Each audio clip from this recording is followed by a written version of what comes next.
स्वागत है बोल इंडिया में। मैं हूं सैयद दानिश अफरोज। गाजा पर कहर बरपाने वाला इजराइल अब खुद अपनी ही साजिशों के जाल में फंस गया है।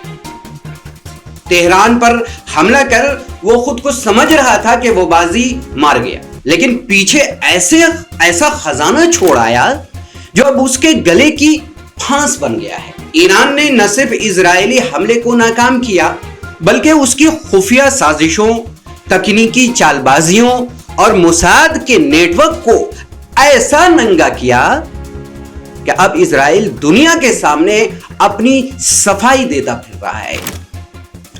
इजराइल ने जो आग गाजा में लगाई थी, अब उसी की लपटों में वो खुद जल रहा है। आप सोच रहे होंगे कि इजराइल खजाना क्यों लेकर गया होगा ईरान, तो समझिए पूरा माजरा क्या है, हम आपको बताते हैं। दरअसल चालाकी की होड़ में इजराइल खुद अपनी चाल में उलझ गया है। जिस ईरान पर वो ताकत की धौंस जमाने गया था, वहीं अपने सैकड़ों अत्याधुनिक ड्रोन छोड़ आया है।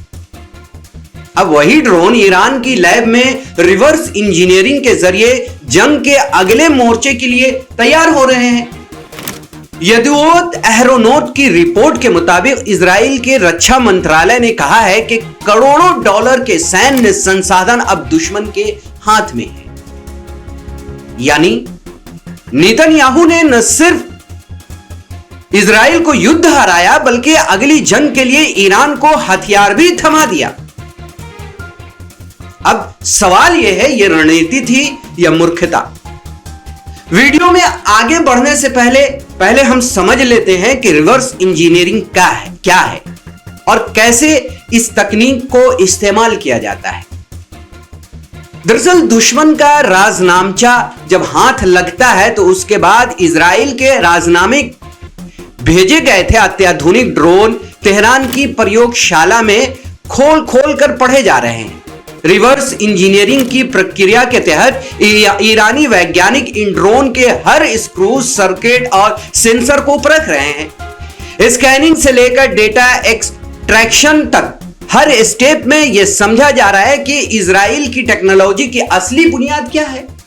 Camera, radar, motor, processor, chipset और एयरफ्रेम, हर उस चीज को गहन रिसर्च हो रही है।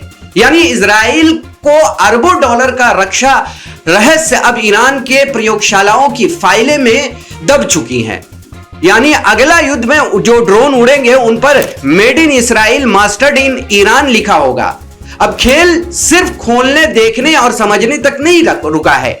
अगला चरण है मॉडलिंग और सिमुलेशन का, जहां हर पुर्जे की ताकत को डिजिटल दुनिया में परखा जाता है। ईरान के वैज्ञानिक कैड सॉफ्टवेयर की मदद से ड्रोन की हूबहू डिजिटल कॉपी बनाते हैं और फिर सिमुलेशंस के जरिए उसकी परफॉर्मेंस को परखा जाता है कि आखिर वो इतना ताकतवर कैसे है। इसके बाद शुरू होती है असली खेल, यानी इंजन, पंखे, कंट्रोल, सॉफ्टवेयर, कम्युनिकेशन यूनिट, हर चीज का प्रोडक्शन। और यहां ईरान सिर्फ नकल नहीं करता है, बल्कि कई बार उससे भी बेहतर हथियार बना देता है, बिना किसी लाइसेंस और बिना किसी अनुमति के। रिवर्स इंजीनियरिंग दरअसल दुश्मन की तकनीक को अपने पक्ष में बदल देने की एक बेहद चालाकी भरी तकनीक है, और यही वो डर है जो अब नेतन्याहू की पेशानी पर साफ दिख रहा है। आइए बताते हैं कि इजराइल ने ईरान में कौन कौन से ड्रोन छोड़े।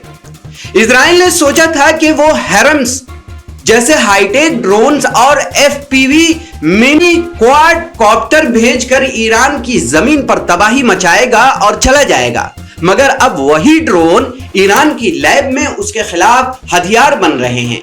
ये सिर्फ हमले नहीं थे, ये तकनीक सरेआम लुटाने की दावत थी, जिसे ईरान ने बखूबी कबूल किया। अब सवाल उठता है कि अगर ईरान इन ड्रोन को रिवर्स इंजीनियरिंग करके बना भी लेता है, तो इजराइल का क्या बिगड़ेगा? जवाब सीधा है, सब कुछ। क्योंकि अगली बार जब ये ड्रोन उड़ेंगे तो उस पर मेड इन ईरान लिखा जाएगा और उस पर यही लिखा होगा और निशाना सीधा तेल अवीव के दिल पर होगा, जो तकनीक कभी इजराइल की शान थी, अब वही उसके विनाश और का जरिया बन जाएगी।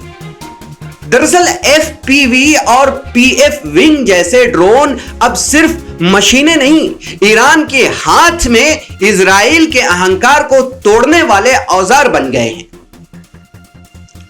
लकड़ी और मेटल का जो एयरफ्रेम इजरायली रडार को चकमा देता है, वही अब दुश्मन के डिफेंस सिस्टम की कब्र खोद रहा है। हर्मेस जैसे जासूसी ड्रोन की रिवर्स इंजीनियरिंग में ईरान अब वो आंखें बनाने जा रहा है जो दुश्मन की हर हरकत पर नजर रखेंगी। और S-171 सिमोर्ग जैसे ड्रोन से वो आकाश से आग बरसाने को तैयार है। सिर्फ सुरक्षा ही नहीं, ये ड्रोन ईरान के लिए अब सामरिक ताकत और हथियार आर्थिक फायदों का जरिया भी है। दुनिया को बेचकर ईरान मोटा मुनाफा भी कमा सकता है और इजराइल वो अपने ही हथियारों के साए में सहम बैठ जाएगा। हमारी इस वीडियो पर आप क्या सोचते हैं, हमें जरूर बताएं। साथ ही हमारे YouTube चैनल को सब्सक्राइब करें, फेसबुक पर और इंस्टाग्राम, ट्विटर पर हमें फॉलो करें। धन्यवाद।